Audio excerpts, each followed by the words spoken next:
वंदे मातरम, जय हिंद। 27 फरवरी को हमारे अमर शहीद चंद्रशेखर आज़ाद जी अंग्रेजों से लड़ते हुए खुद को गोली मार करके वो वीरगति को प्राप्त हो गए भारत माता के लिए। ठीक है, उनके बारे में मैं एक बात बताना चाहता हूँ जो आप लोगों को बहुत ज़्यादा प्रेरणा देगी। ये बात ये है कि चंद्रशेखर आज़ाद जी और उनके साथी मिल करके काकोरी कांड किए थे, मतलब अंग्रेजों का खजाना लूटे थे देश को आज़ाद कराने के लिए। तो आज़ाद जी के पास कुछ पैसे आ गए थे, लोगों को पता चला।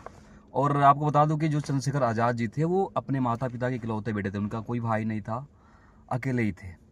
तो उनके माता पिता जो थे बहुत ज़्यादा गरीबी में थे, उनको एक टाइम का भोजन भी नसीब नहीं हो रहा था, इतने ज़्यादा गरीबी में थे वो।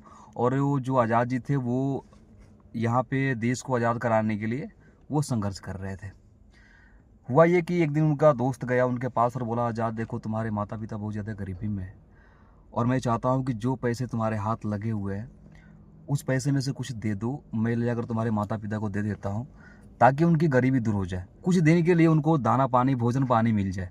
कहने का मतलब ये है। तो आज़ाद जी ने ऐसा वाक्य कहा यार जो मतलब बहुत गर्व होता है यार। उन्होंने कहा कि जैसे मेरे माता पिता हैं वैसे सारे क्रांतिकारियों के माता पिता हैं, इसीलिए मैं इसमें से 1 रुपया दे नहीं सकता। अगर मेरे माता पिता गरीबी में है तो उनको गरीबी में रहने दो।